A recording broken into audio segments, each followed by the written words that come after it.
Alrighty, hello everybody. This is Cami, and I just thought this would be really fun to do a Fire Emblem Fates Conquest tier list. This game has been really on my mind quite a lot over the past few weeks. I've grown to really love the game. And I just think that the unit analysis portion of it is so interesting. I know that not everybody is super invested in unit analysis, but I personally am.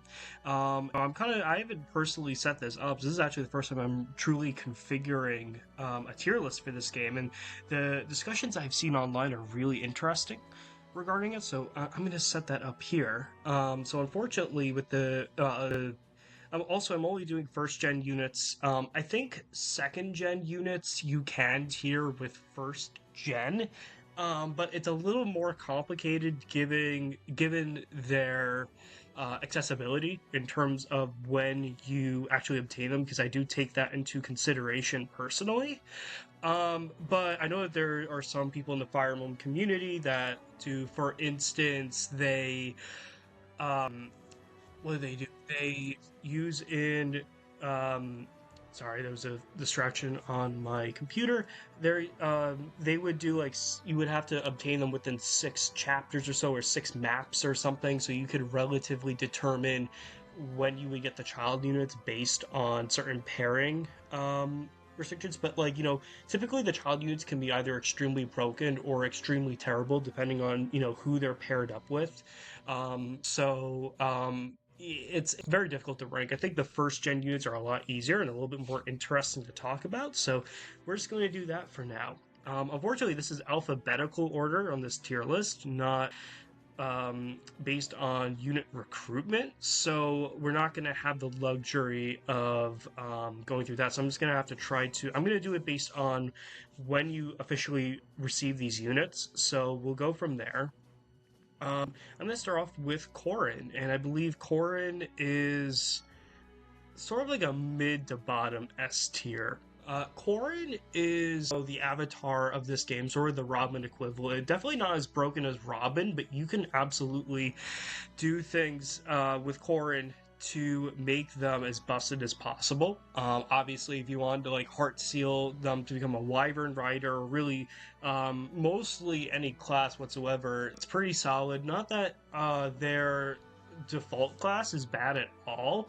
Dragon Fang is a pretty good skill to have on it. But I don't believe that their promotional skills are anything super, anything you really want, at least in comparison to some of the other promoted skills. So typically, I think the strategy is typically you want to get a good boon, or sorry, a good boon. Usually, I do strength and maybe a good bane like magic. I know some others do like plus speed minus magic. Get them to level 10 at the beginning of Conquest, and then Heart Seal them. They're usually a pretty good candidate for the Heart Seals, honestly better than one of the other popular units for Heart Sealing, in my opinion. And usually, if you set them to a good class, you set them to I usually see Wyvern Rider, because I mean, you literally have the ability to. There's no reason not to. You're pretty much set. Of course, Corrin can get absolutely screwed, kind of similar to some of the child units. So they're not 100% reliable in that sense. I actually, in my recent Lunatic Conquest playthrough, my Corrin actually got really speed screwed. My Corrin, being female, she was actually able to really get close to one-shotting most enemies, especially with a pair up, but really couldn't. If anything, she was getting doubled. She was very badly speed screwed. And so I think Corrin is pretty suitable for a mid to low S.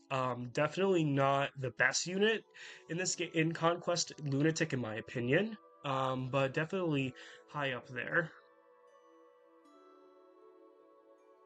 Okay, next off we have I believe if we're doing this based on let's say chapter 1, for instance, technically your next unit would be Gunter.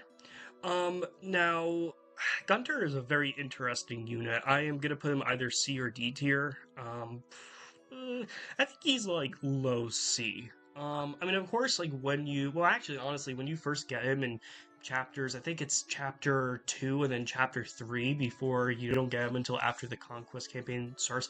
He's a pretty good offense unit. He's definitely a good para-bot option for Corrin. I believe that I think he grants attack, whereas Jacob grants defense. I might actually have that screw up.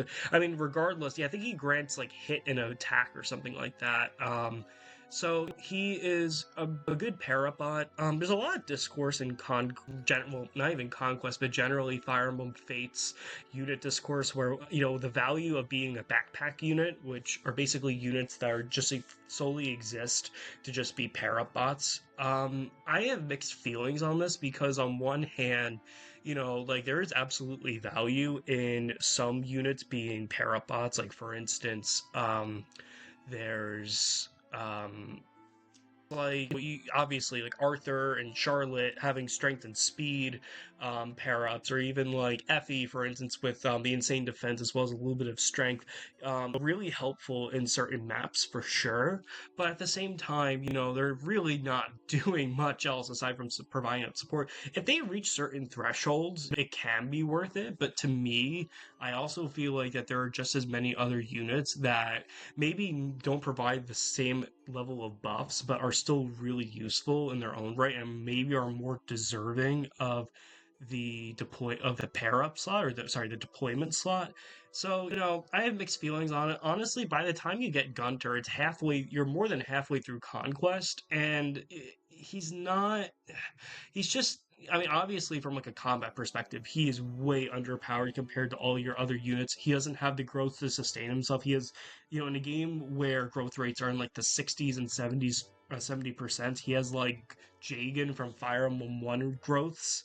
So he's not going to be doing much for you outside of that. He pretty much solely exists to be a parabot, and really primarily for Corrin, which is a solid parabot for your main lead, especially considering that if you keep him as a Great Knight, he could provide movement.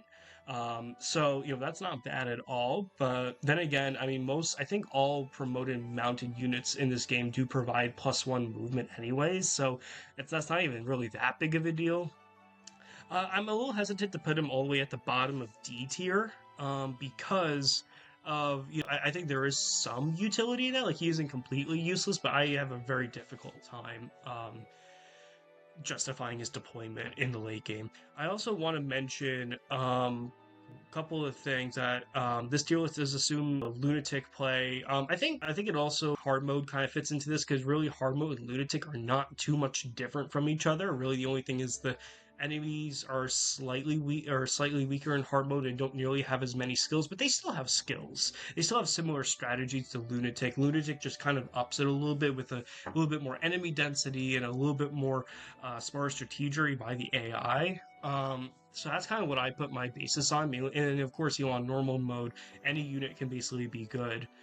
Additionally, too, I want to resemble this tier list as close to as possible with a normal distribution, which means the majority of units in B tier, most other units being an A and C tier, and then just a few units being an S tier. So I'm going to kind of adjust my tiering like that.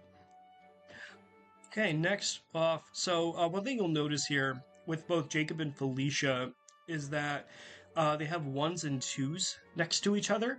So what this means is that depending on which gender you choose for Corrin, if you choose male Corrin, you're going to get Felicia first, and then you'll get Jacob much later in the game.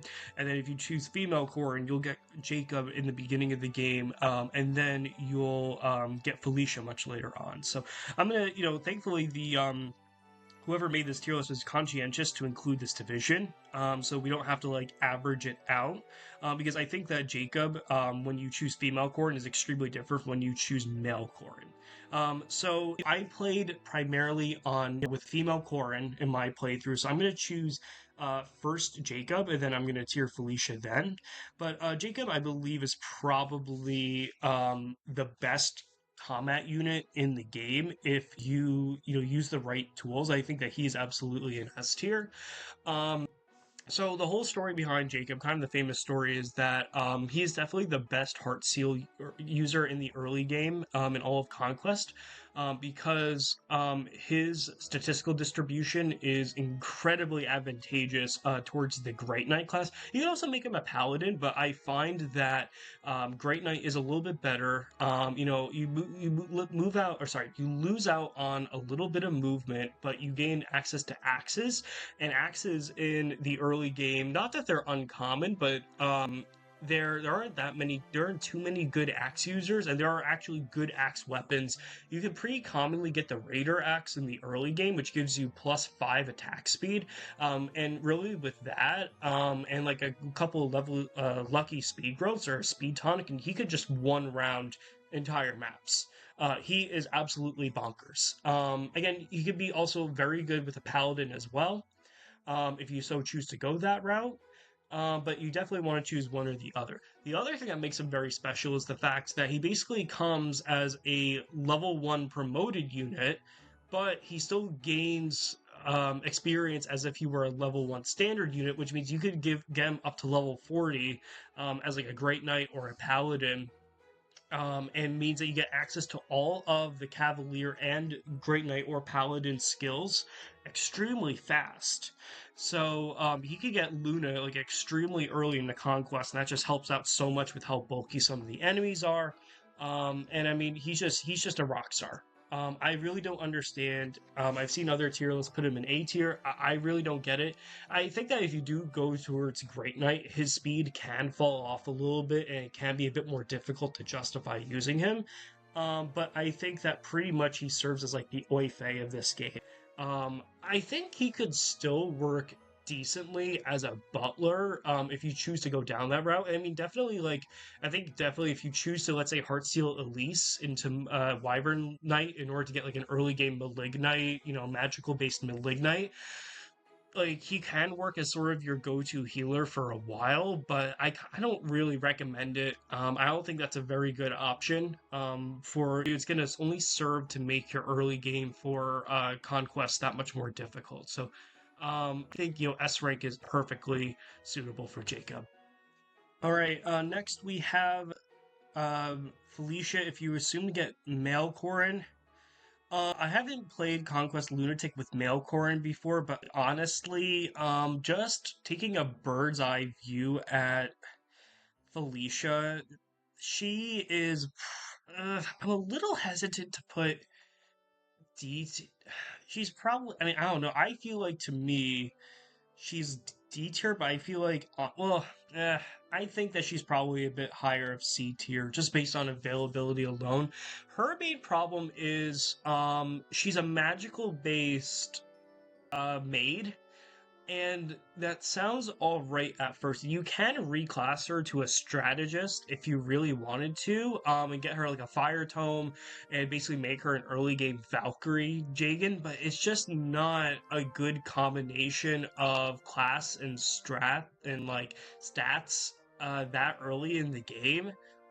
She is going to struggle a lot, really, regardless of what class she is, just based on my observations and given, you know, her statistical distribution. She doesn't get the flame shuriken until chapter 12, and by chapter 12, I mean, you have Camilla, you have Laszlo, you have a lot of really good units at that point, and she really, like, her usefulness, I mean, it barely adds to anything. Like, flame shuriken Felicia is just not very good. You know, doesn't do very well even against armors or generals or anything like that. Fighters, I wouldn't really recommend her at all. Um, and yeah, I think C rank is fair because I mean, at the very least, she's a staff bot, and I mean, I think there's some value in that. I think staves in Fates are a lot better than staves in most other games because you get freeze, you get entrap, you get enfeeble, you know, much later in the game, and all those are really useful staves. So she's not like, I don't think she's like useless. I think though she is very mediocre to pretty bad. Well, yeah, I guess she's pretty mediocre. I think that perfectly encompasses C tier. So like, I think that's perfectly fair to me. Right, so based on the ordering that we're going, the next unit technically is Kaze. And Kaze, I think, is an A tier unit. Kaze is the only ninja that you get in Conquest that you don't need to reclass for. You do have a couple of reclass options for ninja that are actually pretty worth it. But I think Kaze is the only one that you get just right off the gate. I think Kaze is pretty much your fastest unit in this game. I mean, his speed is outstanding. He is probably the only unit in Fate's Conquest, unless if maybe you do like plus speed Korin that can consistently double even without like pair-ups. And then, of course, ninjas are just a really good class in this game. Debuffing is huge. 1 to 2 range on all weapons is incredible. They're probably the best new class in Fates, for sure. Of course, Kaze is pretty frail. He's not even really that frail, to be honest. I mean, uh, I think that like he's really, I guess, mainly dedicated really towards taking out mages and sorcerers, which he does a fantastic job of. Really just great unit, really reliable, gives plus movement to any units, even unpromoted. So you really can't go wrong with Kaze. I think just a really solid unit overall. Next, we have Azura. And Azura is probably the best unit in Fire Emblem Fates, probably across all the different, what do you call it, all the different routes you can go to. I think, and probably Azura is probably one of the best units in all of Fire Emblem, to be honest with you. It's definitely one thing to have a dancer, which are typically, the best units in any Fire Emblem game. Just having the ability to make another unit, partake in another action is incredible. But usually, most dancers only come halfway through the game in each Fire Emblem game. But Azura comes in at the very beginning of the game, basically. And she not only can she sing, she has special skills that can buff your units with sing. She can heal passively, and she can actually decently fight back. I The main issue with Azura in terms of combat is really one, she really can only take one hit at a time, but also two, she's gonna be stuck at E rank lances for a very, very long time unless you invest an arm scroll in her, which I don't think is a really worthwhile investment. But she can actually do some decent damage because she has a very surprisingly good strength growth, and of course like her bases and like HP and defense are kind of poor, but she has decent growths in all of them, so she can gradually continuously reliably take a hit time after time. And then just all of that, in addition to all of her passive skills, like Voice of Peace is an excellent late game skill. She is incredible, easily one of the best units in the entire series, no doubt in my mind. For our next unit, so this actually now finally brings us to the official Conquest campaign. And our next unit that we get is Elise. And I think Elise is also A tier. Well, I don't think, I don't know. I might conservatively put her into B tier, but maybe a high B tier, and maybe we'll change her placement at one point to A tier. She's definitely like low A, high B. Like I said, staves are really good in Fire Emblem Fates, but that is essentially Elise's entire thing. Actually, you know what? Now that I'm really thinking about it, she actually has a really good reclass option into Wyvern Rider. So a pretty interesting strat you can do with Fire Emblem with Elise, sorry, is that you can get her to level 10 Troubadour, heart seal her into a Wyvern Rider, get her all the skills she needs, and then promote her into a Malignite, and she's sort of like a magic-based Malignite. Which is actually a pretty popular strat. It's pretty good. It does require a bit of patience and setup, but it's definitely not impossible to get. And I mean, even if you just want to keep her as like a staff bot, basically up until she's at a decent enough level to promote into, I think strategist tends to be the best class to promote her just based on her statistical distribution. Could make her into a maid, and I think on average the skills that you get with the maid class is better than the strategist class, but like her stats are much more suited for her. I guess unless if you do Flame Shuriken strats, but I don't know. I think like anything Flame Shuriken related is very gimmicky. So, I think that it's just probably best to promote her there into a strategist. But she could use really important staves, such as in the early game as well, such as freeze, and trap, and feeble later on in the game. So really good there. I think she's definitely a good utility unit.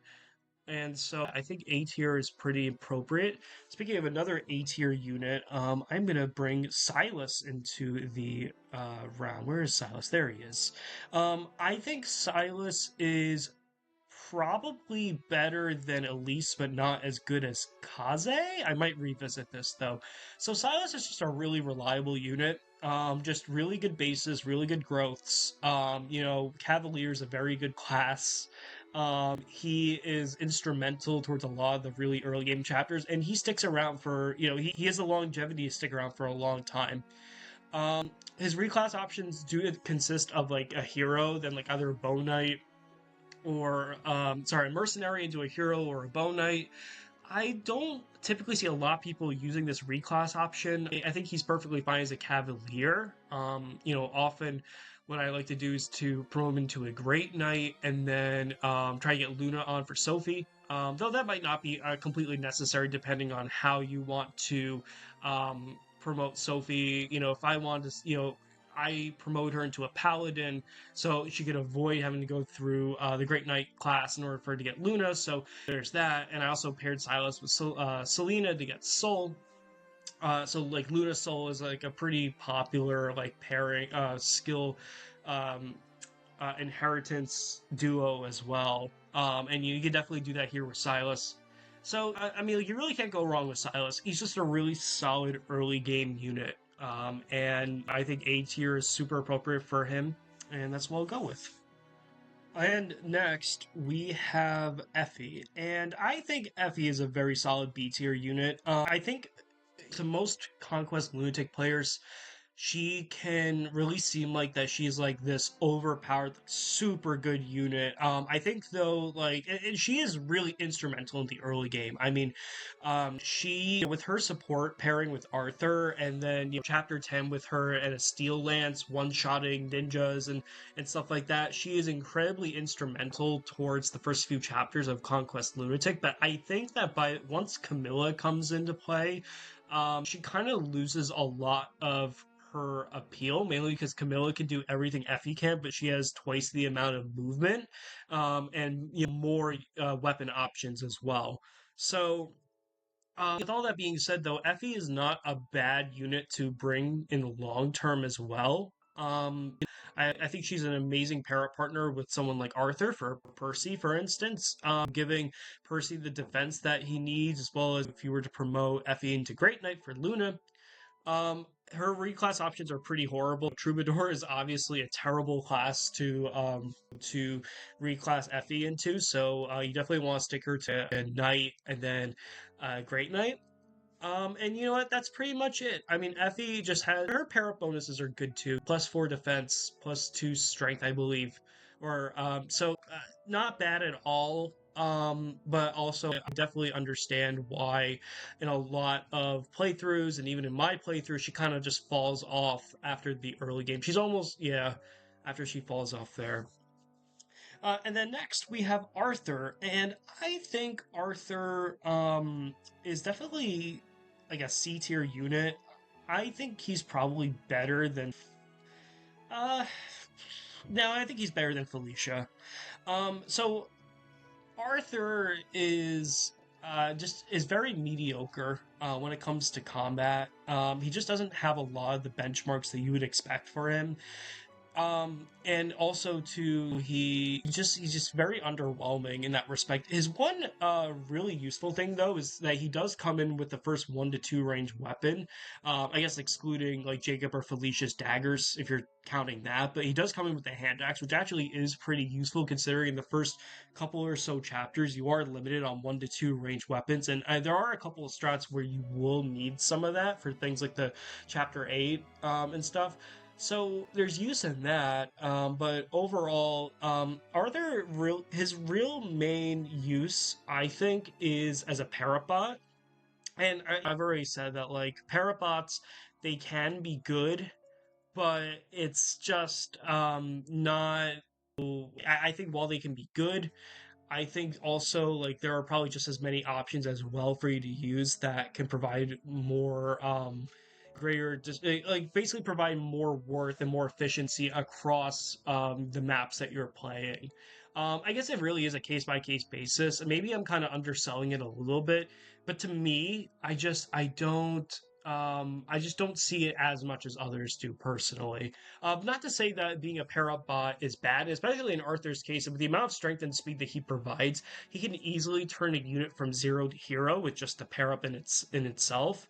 But I just don't think that I see it as like that much of use where I'm like, oh, I have to deploy Arthur. Often I end up usually benching him just a few chapters after. Once you really, especially like once you get Camilla and Baruka, I mean, like for a dedicated axe user, I mean, like he's just garbage after that. So decent early game unit, no, not even decent, just a pretty lame early game unit, and then just falls off pretty hard. Not completely worthless. Obviously, he has early recruitment, and there's still some use for him in the early game, but really not much else afterwards. Right, and next up we have Niles. Where is Niles? There he is. Niles, I think, is honestly a little overrated. I think he's a high B tier unit. So Niles' claim to fame obviously is the fact that he has his personal skill being capture, which means that you can use the capture, mechanic in Fire Emblem Fates. Which means if you build a prison in your My Castle system, you can capture other units. You can capture enemy units. You can bribe them or persuade them to join your army, and when they do, you can use them basically like your standard units if you decide to deploy them. Now, there are useful units that you can capture. I mean, the most famous one is Haitaka in Chapter 9, where you can recruit him, and you get Rally Defense in Chapter 10. That's like the most famous one for sure. And then, of course, there's Rally Man in the late game that has 4 rally skills simultaneously, which will just, buff your party members just to soaring heights. So, I mean, there is use for him. I think that he is a unit that you should probably bring. I guess he's like low A to me. If he's like a unit that you probably want to continuously use throughout the course of your game, I just think that capturing is honestly not as useful as I thought it would be throughout Fates.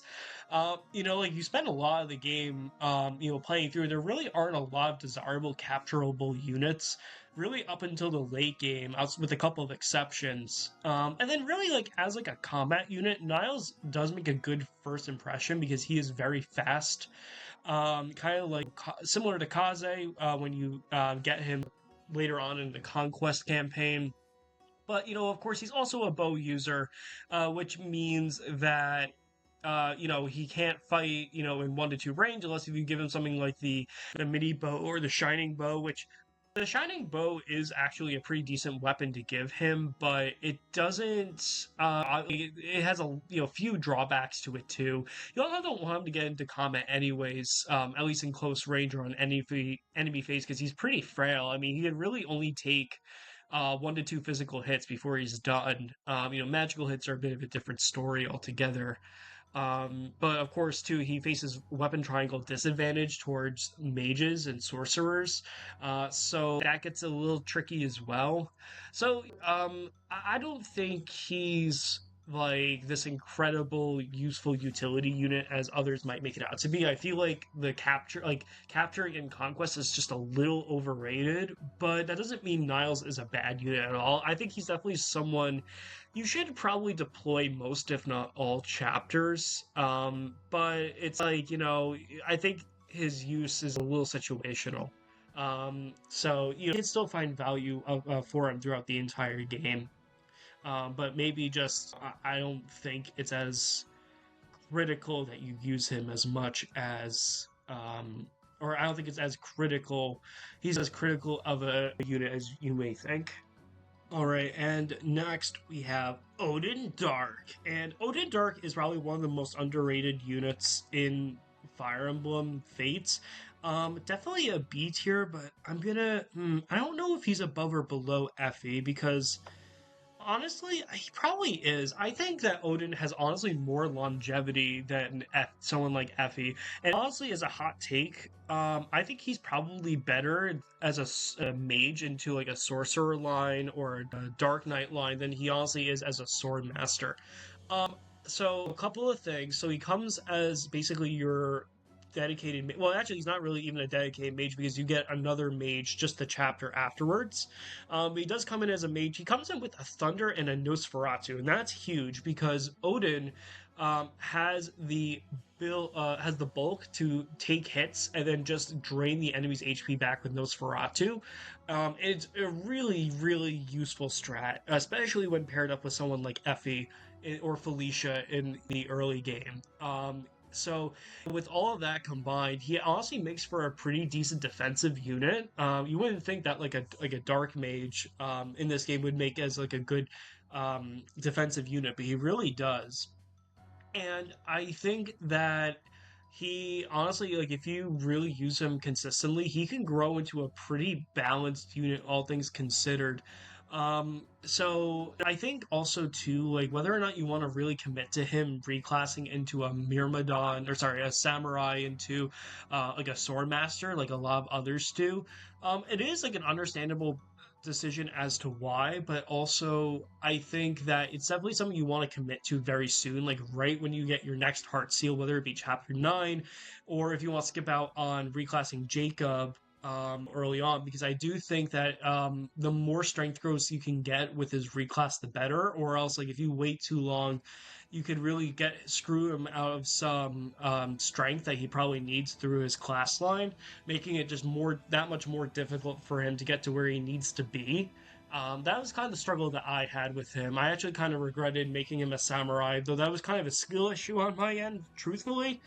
So that decision is yours to make. I mean, personally, I think you have more than enough sword users and really not enough magic users, especially with how good Nosferatu is. And considering, too, that, you know, the mage to sorcerer line can only use Nosferatu, which means someone like Camilla can't. So, like, you really can't go wrong with Odin in that respect. Give him, like, a Fimbulvetter as well and, like, a decent magic support. He could get close to one-shotting or just doing really good chip damage as well.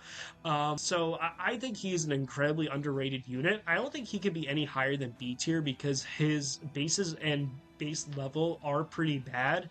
Like level 5, when you get him at chapter 8, is going to make him the weakest unit by far, just from a level perspective. But growing units from 0 to hero is actually pretty easy in Fates, considering the experience formula that's used, where if the level difference is extremely low from your unit, or sorry, it's extremely high from your enemy's unit to your unit, you're going to gain much more experience. If you're significantly over leveled compared to your enemy, you're going to gain next to nothing. Odin's going to get himself a lot of experience very fast if you just give him a few easy kills. So, you know, absolute B tier. Honestly, I would say better than Effie. And absolutely, he might get a little screwed statistically speaking. And if that's the case, I think he's still worth using just for Ophelia as well, since Ophelia is one of the best child units by far. But you know, even with that in mind, like honestly, like you're if you can't use him or if he gets really like statistically screwed, you're also fine as well.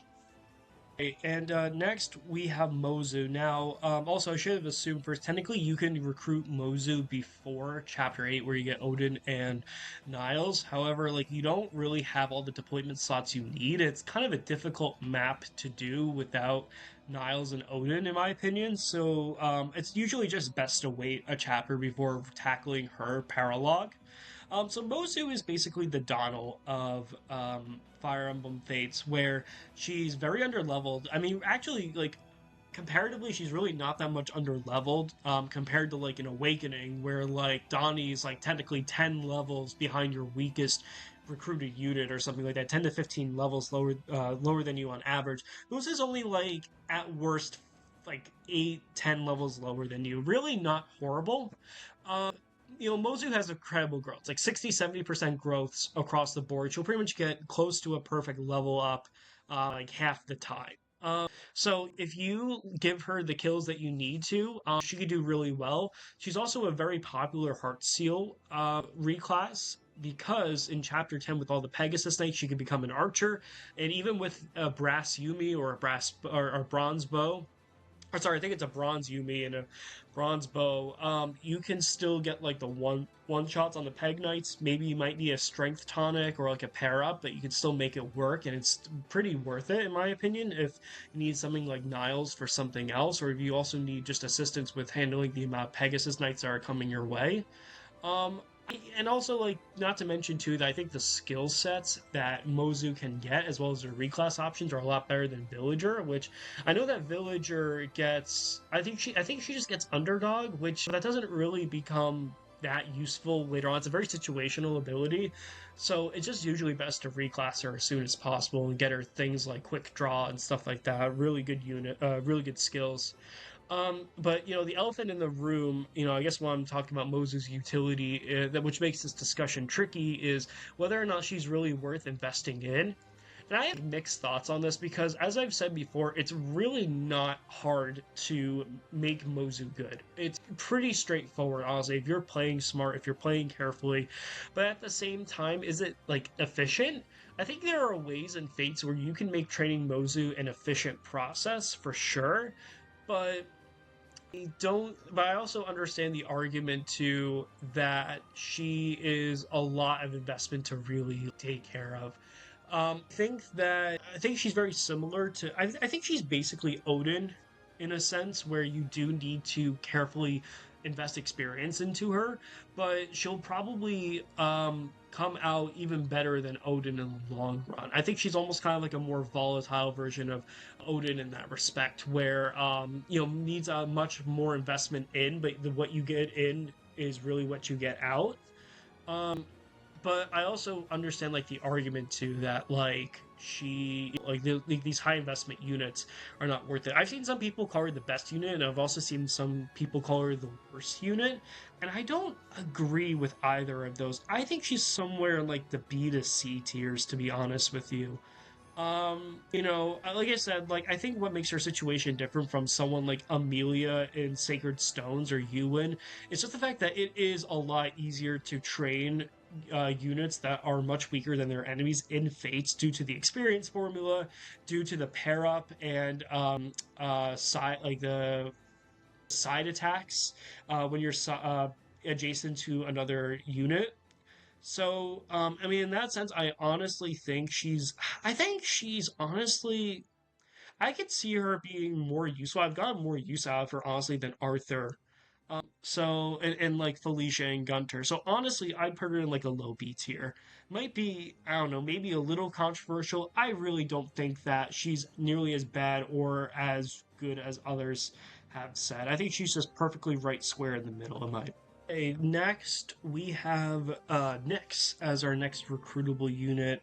Technically in Chapter 9 too, you also get Azura back.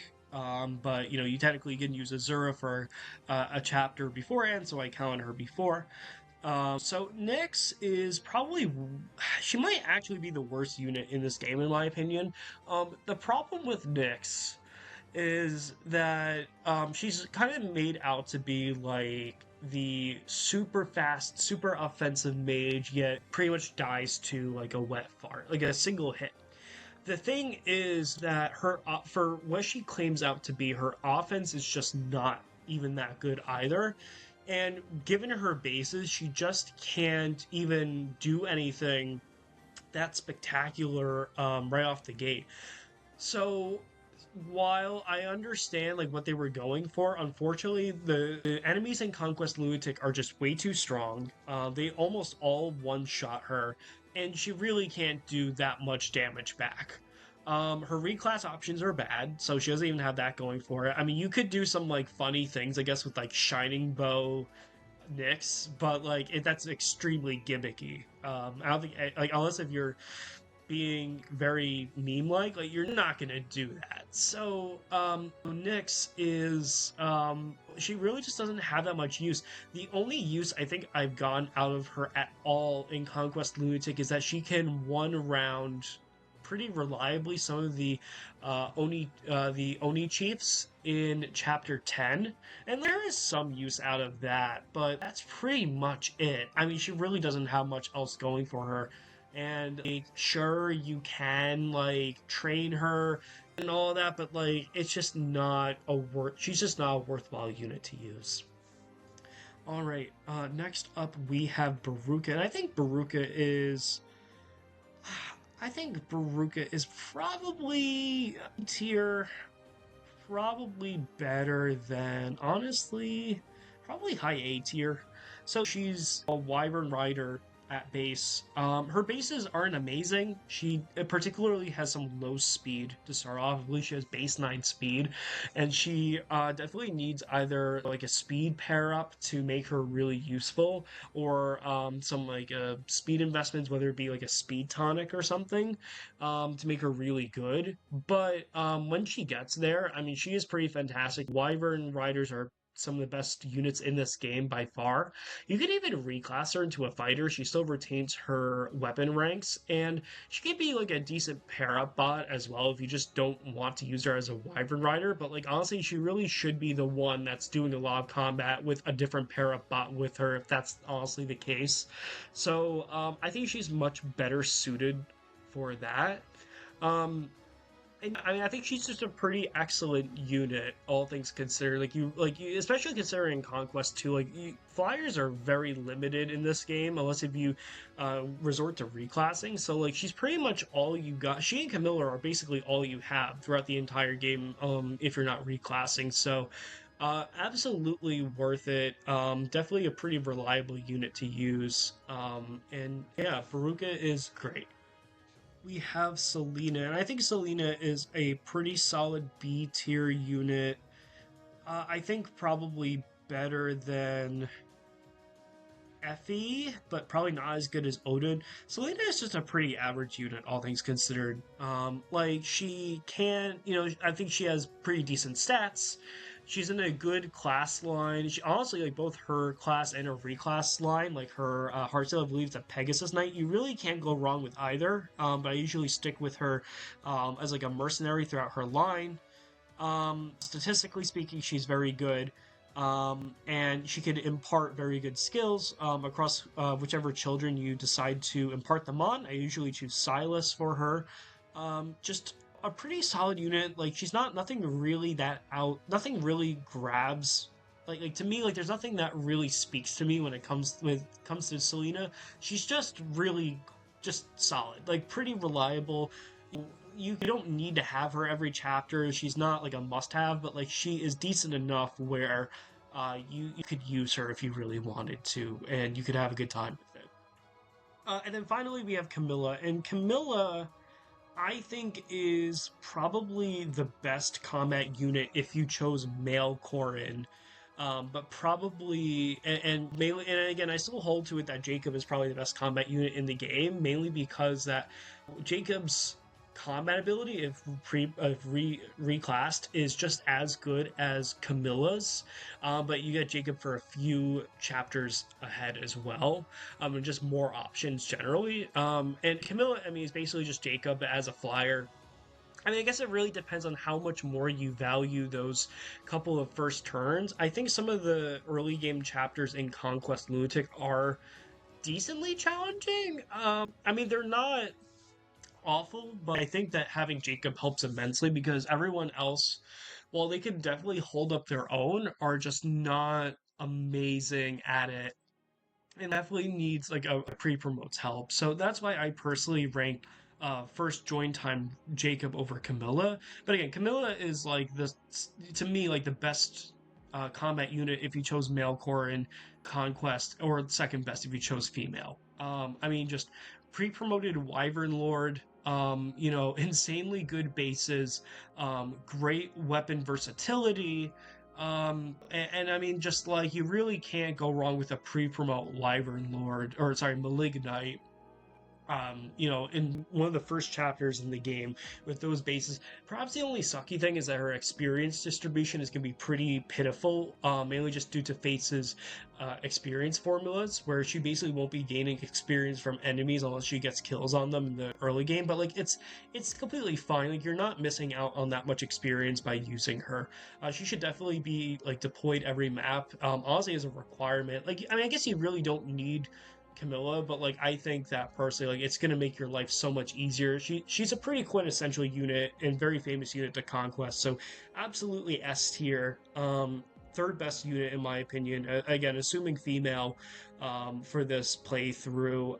But if you assume male, I would probably put her as like second best for sure. Next, after Camilla, we have Laszlo. And Laszlo is basically better Selena in my mind. Honestly, probably better than Odin in my opinion, where it's funny, all the Awakening Children characters are all right next to each other.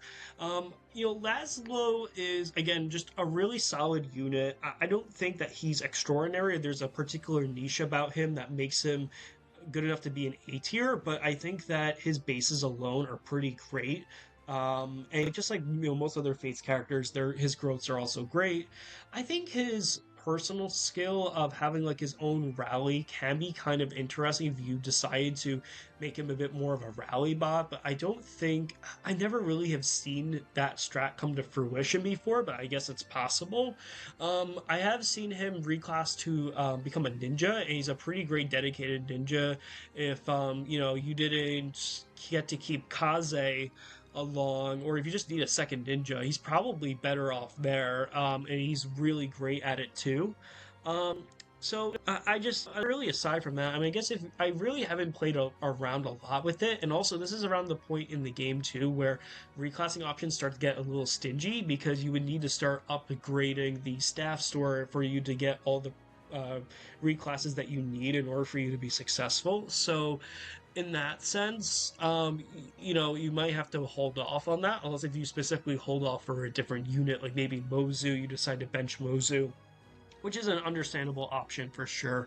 But I think Laszlo is just pretty solid overall. B tier for sure. Um, and then next we have Perry, and I think Perry is like top of C tier. I actually even Perry is an interest. I don't know. Honestly, no. I think Perry is probably in between Felicia, like Mailcore and Felicia and Gunter, in my opinion. So Felicia's whole thing is geez, not Felicia. Shit, what's her name? Um, uh, oh my God, Perry. Jesus. The whole thing about Perry is that she has a personal skill where she defeats an enemy on any given turn. She gets +4 to I think like her strength, skill, speed, defense, or something like that. It's a pretty like game breaking personal skill. The problem is that Perry's stats and her bases and her level, considering her joint time, are just so bad that it's really difficult to justify deploying her when at this point like Silas can pretty much do everything Perry can but better. Most other you start having like promoted units, you start having like units really begin to exponentially you know increase in terms of usability, and Perry is just way too weak way too late in the game. So I just it's definitely difficult for me to justify using her. But I don't think she's completely devoid of use. You know, I mean, she's still a cavalier, she's still a mounted unit, and there's still a lot of great use in that. I just don't think that, you know, she's one of the better units at all. I think she's kind of a pain to use for sure. The next unit we have afterwards is Benny. Now, I think Benny actually serves a really interesting niche that almost makes me want to put him into B tier, and it's the fact that he is very much, his statistical distribution sets him up best to become a general, and considering his join time and level, you could instantly promote him into a general if you want. Get him a few levels before the Kitsune map and give him a beast killer, and he pretty much solos the map. And in all fairness, it is like one of the worst maps in the entire series. So I think that Benny is a pretty good contender there. I mean, technically Effie could do the same exact thing, but I think Effie's a bit better fit to be a great knight just in terms of what you want to inherit and all of that. But I think Benny, and like Benny also doesn't benefit from the as much from the promotions of being a great knight either. So I think that Benny is has like a niche there, but like that's really it. I think he is most accurately C tier. Though I think he's probably I think he's honestly better than Gunter. I'm probably gonna put Gunter in D tier to be honest with you. Again, like I understand like from like being a para bot, but he's a late joining para bot basically. Like he's just not nothing special. But Benny, his whole thing, he's just really has just high strength, high defense. He's basically like this game's Barth from FE6. All strength, all defense, but just no speed whatsoever.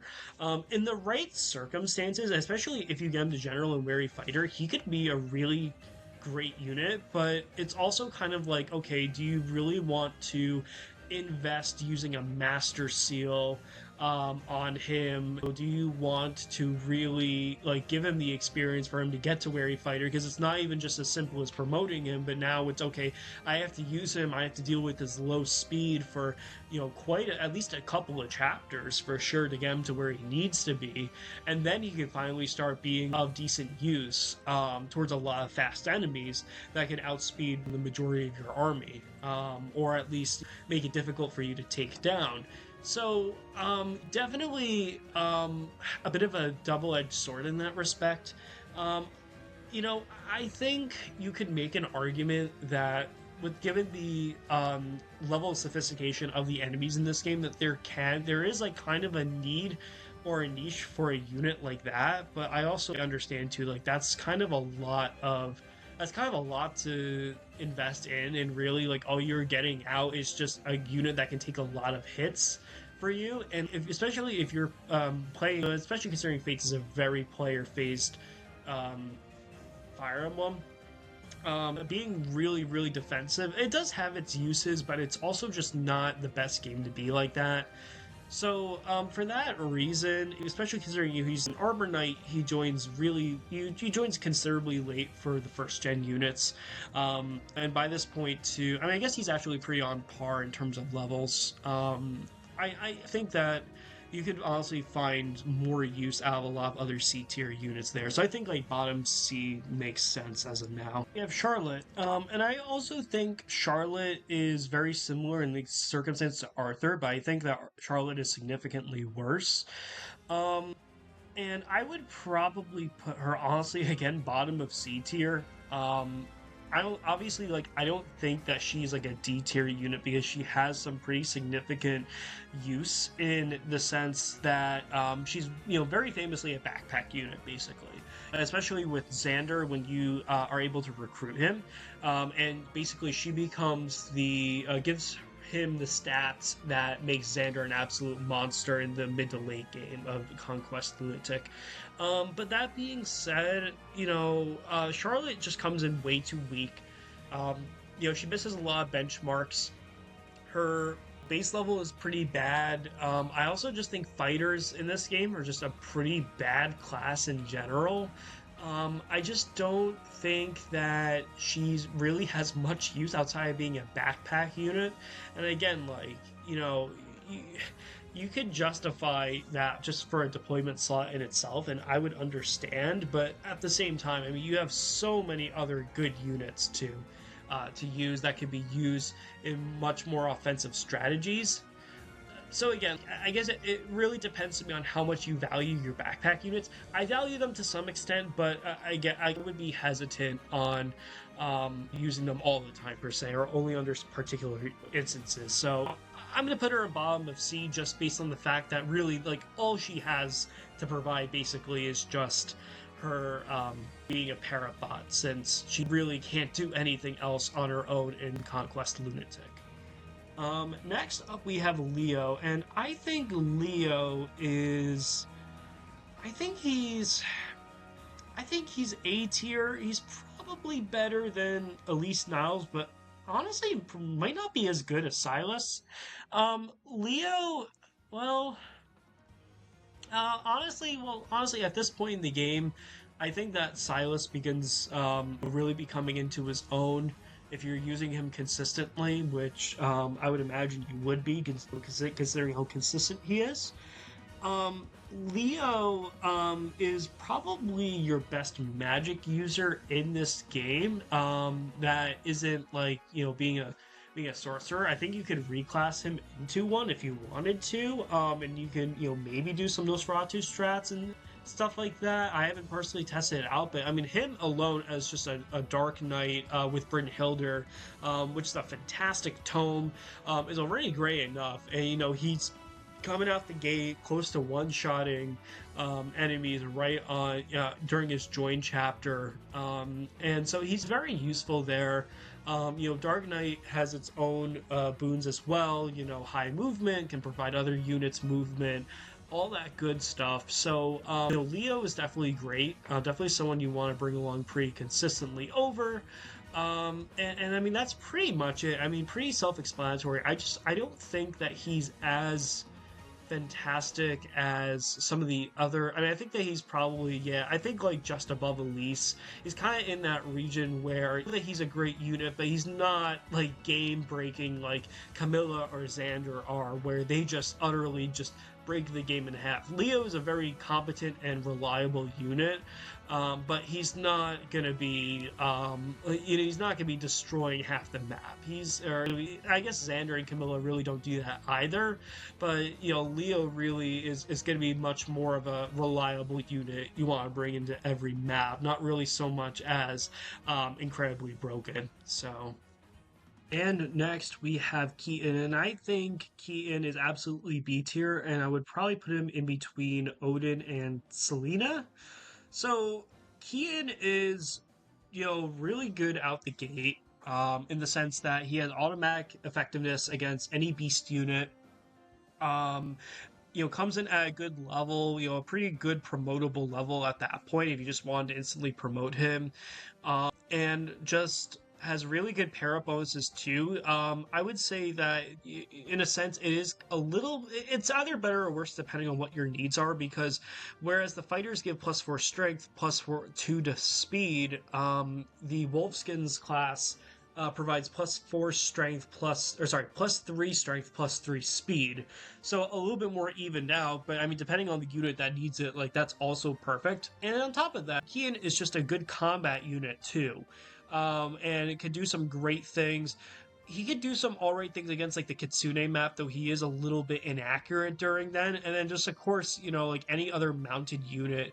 I guess technically speaking, like mounted enemies are not as prevalent in Conquest because you're often fighting birthright based enemies who don't nearly have as frequently many mounts as Conquest enemies do. But even at that point too, he's still pretty good. I think someone absolutely worth investing your time in. And of course, getting a good Valoria. I usually pair him with Camilla for a good stat distribution. I think that's pretty worth it to me. So, yeah, absolutely. I think that he is completely worth using in a pretty solid B tier. And then next we have Xander, and Xander is S tier to me. I think going in between Camilla and Corin, just in the sense that Xander, although he is game breaking and is probably a better unit than Camilla statistically speaking, he does come in several chapters later than Camilla, and then even more than like Jacob or Azura. But Xander is just utterly incredible. And so he really just 8-move paladin with 1 to 2 range sword that gives him +4 defense is just bonkers. He's basically this game's Siegfried or Percival, where just really great. I guess Siegfried doesn't come in super late into Mystery of the Emblem, but just But I guess it really more like in Percival's case, where he comes in fairly late, but it's just game breaking in terms of the stats that you get for him or that you receive. So just really, obviously, like worth using, worth deploying every chapter afterwards. With the Charlotte pair up bot as well, he could do some really incredible things. So yeah, absolutely S tier unit. Just really helps carry the late to end game for sure.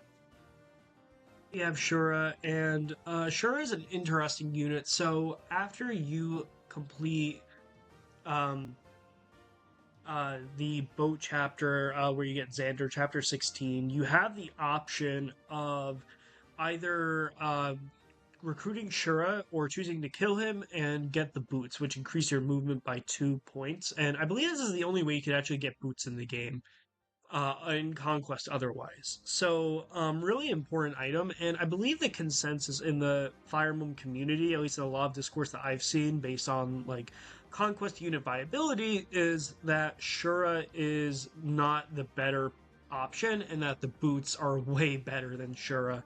And I mean, even if you just got Shura, let's say at the end of the chapter anyways, Shura is just not really worth your time. I mean, he is all right. He's basically, I mean, I guess if you neglected to use Niles, he could be okay. If you neglected to use Kaze, you need a ninja, he could be pretty good too. But I mean, like at this point in the game, they should both be promoted units that can both work competently well. I also don't think like Adventurer is the best class in this game either. It's a very unique class. It's a very interesting class. It's a very different take on the rogue class, but I just don't think that it's a great combination of just things altogether in terms of like weapon type, in terms of the ability to use staves and the statistical distribution. Like I think that it's not a super useful class. So I think I'm gonna put Shura in D tier to be honest with you, but better than Gunter. Or sorry, worse than Gunter, better than Nyx. Because I think that at the very least, like you could kind of justify like using Shura a bit. I very have a very difficult time justifying someone like Nyx, but Shura I can see. And then next we have Felicia. So post chapter 15, you can recruit Felicia or Jacob depending on which avatar that you chose. I'm going to assume female Corrin, so in this case it would be Felicia. And Felicia is, I think, D tier. Again, not as useful as Gunter, but probably better than Shura for sure.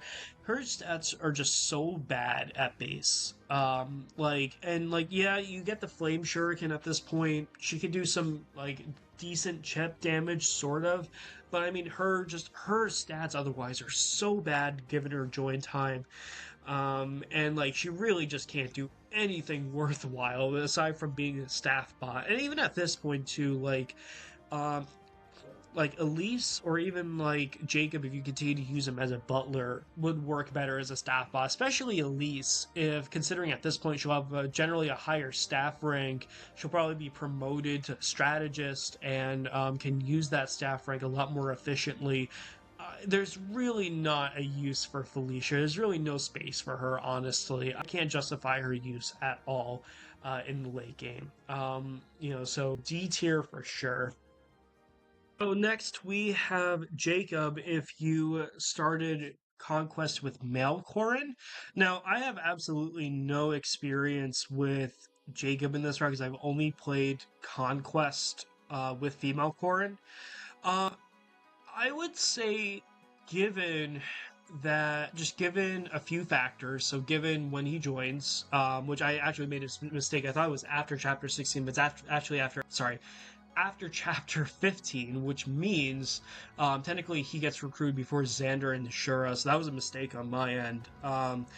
But considering as well that you still get to you can still reclass him, which at this point things like heart seals should be pretty accessible considering you should have a level 2 staff store at this point, as well as other promotional items that you can use. I think he can make, and of course like with his personal skill as well, when paired up with Corrin, he could still be a pretty decent unit. But I think that a lot of the other things that are holding him back, like his late recruitment, is definitely one for sure. I think that all things considered, I think I want to say he's like a B tier, to be honest, because I think that at the time that you can still reclass him. He's going to be under leveled, but he's not impossible to train up. Give him all the skills that he needs to be successful, and then at a certain point, you basically get Jacob in part one. But it's just late recruitment on top of that babying. But I again, like, he could still be a force to be reckoned with too. I could still see him being more useful than someone like Arthur at this point. Um, but I think honestly, probably very bottom of B tier in my personal opinion. Again, I haven't played at all with Jacob when he gets recruited second at all. So I'm just kind of thinking about this purely theoretically. Again, like his reclass options are still great. His stat distribution still works well, really well with them. I just don't think that. I just think his join time is really late. And then you're going to need some time to invest in him to get him the skills that you need, whether or not you go Paladin or you go Great Knight. But at least the advantage with him is that at that point, you can get him his level 15 skills, like Armored Blow on Great Knight, really soon, which is a lot better than what someone, like, if you decide to promote, let's say, Effie or Perry or something into Great Knight or something like that, and you're going to be waiting a long time for Armored Blow, which is a very good ability in this game, all things considered. So there is that. I think bottom of B tier is probably pretty appropriate. Second to last is Flora. Now, Flora is a very unique chapter unit in the sense that you need to have at least level 3, I believe, Ballista or Fire Orb in your My Castle in order to recruit her. And so you're going to need to already expend some castle points towards that in order to just get her back. But as soon as you get her, I mean, she's a free unit basically, or at least once you have the points to do so. I mean, and also at some point too, much later into the game, you really don't have. You begin to have excess in the amount of points on your My Castle anyway, so like you may as well dump it into her. But Flora is basically like better, I guess. It's not even really better Felicia. I mean, I think the soonest you can get Flora is like chapter 19. And it's a few chapters after you were to get Felicia if you were to choose female Corin. And her reclass options don't really help her. I mean, she does have a B rank and staves at base, which is pretty good. If you weren't consistently using staff users throughout this game, but I'm going to assume that you have. I just, again, like, just another late game made, like, staff user made. And again, staves are pretty good in this game, but I don't want to undersell it, but I feel like at this point in the game, you have so many other options. You have so many other units, and also, too, this is around the point in the game where you're probably going to have several child units, too, that really do take the priority that Flora, unfortunately, just really falls by the wayside and just really can't contribute to much. So, I mean, she's not completely useless. I think I'll put her at the bottom of C tier. I think that's a fair placement for her. And finally, we have Azana, and Azana is kind of just a joke unit. He is the last unit you could obtain that's not a child unit, and he is literally obtainable in, like, the late game. Like, literally some of the final chapters in this game as a level 5 on Myoji, which is, basically like kind of like a traditional sage in a Fire Emblem game. A little bit different from, like, the sorcerers at the very least, to give it some variety. It's so funny. I've never used him. I tried doing some research to see, like, if anyone has ever, like, really done an analysis on how he does, and I literally don't see anything. I think it's just because that he is just a laughably bad unit at this point in the game. Like, and how to get him to is kind of funny too. You have to get a level 3 on the hot springs in order for him to show up. and then he like pops up as like a late game unit. But there's like just not any reason to use him whatsoever in Conquest this late into the game. Like you are way better off. I mean, like honestly, like basically, like any unit at this point is more worth it. He's probably the worst unit in this game, to be honest. If we're taking like availability perfectly into account, and wow, that actually like perfectly um, situates a perfect bell curve, basically. Wow, I wasn't even intending on that, but that kind of worked out perfectly. And I guess, yeah, I guess I'll take some time to just look over what I've made here because this is all of the units in Conquest that you get without the child units. So, S rank, we have Azura, Jacob 1, Camilla, Xander, and Corrin. I think that's a pretty solid S rank lineup, and I think I still agree with all the placements there. For A tier, we have Baruka, Kaze, Silas, Leo, Elise, and Niles, and I think I still agree with all of those. I think those are all solid units you probably want to bring to every chapter, and they all are very reliable to bring in. B rank, Laszlo, Odin, Keaton, Selena, Effie, Mozu, and Jacob in the male core and route. I think that all makes sense too. I think I agree with all of the placements internally in that tier as well. I think these are all units that you could use up into the late game if you wanted to, but they're going to require some levels of investment.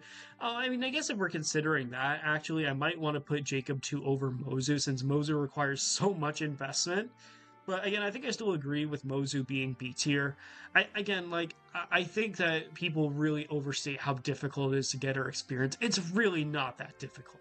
And she becomes a very solid player phase unit if you put in just a little bit of time into her. It can be useful, like seriously. So I think like Bomb B is perfectly suitable for that. C tier Arthur, Felicia on the male core en route, Perry, Benny, Charlotte, and Flora. I think that all works. Again, I'm a little bit hesitant to put Flora in. I don't know if like C or D really works that much better. I mean, I could see Flora doing a lot better. Or at least have some usability by the time you get her, but you just get her so late into Conquest. It's just like you just have no place for her at this point. And then, bottom tier, Gunter, Felicia 2, Shura, Nyx, Izana. I think that all tracks as well. And I think this is what my unit viability tier list is of Conquest. This was a lot of fun to come up with. This was a lot of fun to think about and how to coordinate and how to do. So, if you've listened this far, thank you very much. And maybe I'll do one of these again in the future because I love talking about Fire Emblem games. I love talking about tier list making like this. So, yeah, by all means, I would be happy to do one of these again if you're interested. Well, thank you for listening, and you have a good rest of your night. I slept on this tier list. It's a day after I made this, and I think I'm going to make just a few adjustments just based on just some additional research I've given, some additional thoughts. First off, I think I'm going to pick Corrin over Xander. I think I kind of understated just how good Corrin is, especially considering from a accessibility standpoint or from a use standpoint throughout the entirety of Conquest. I mean, you have in terms of availability, you have Corrin for far twice as much longer as Xander, and really at this point in the game when you get Xander, Corrin may not be on par as Xander, but will still have contributed so much to Conquest up until that point that she's still or they're still worth using and probably deserved placement above. I think I still agree with the remainder of the S ranks over here. Zara, Jacob 1, Camilla's. So I think that's fine with me. I think I still agree with all the A tier placements as well. Um, for B tier, I've given it some thought, and I think Felicia 1 is probably B tier. I think C tier was a little harsh. She has a few other things going for her. She can debuff in the early game. It was kind of a, Um, she can debuff in the early game. She can, reclass into a strategist, and that can get inspiration, which I didn't really take into consideration. That's a pretty good skill as well. I just don't think that she has exactly what Jacob has, and I mean I have seen others in discourse through like Conquest discourse at least of what people have done to make Felicia pretty viable. I just don't again I would have to really play through male Corin in Conquest to really get a great idea of like what exactly she's capable of, but just based on what I've seen, I just really don't see it personally. Think she's B tier. I would say though she's probably she might on I mean for me honestly she might be below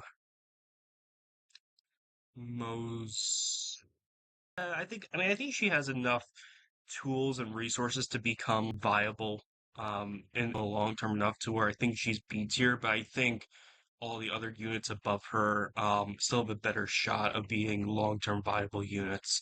And then I think also Gunter deserves bottom C. I think honestly even above Flora, to be honest, just from an availability standpoint. I mean, if we're rating a lot of the C tiers as kind of backpack units, I think then Gunter does have a spot there, even though he is only really a backpack unit to Corrin primarily. I think that he still has much more of a place there than D tier. I think that was maybe a little harsh because he's not completely without use there.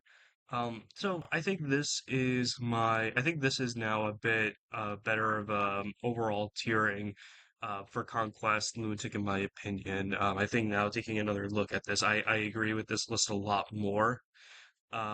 So yeah, let me know your thoughts on this, and I would be happy to hear, where I was right, where I was wrong, differing opinions, all that fun stuff. So thank you for listening, and have a great rest of your day.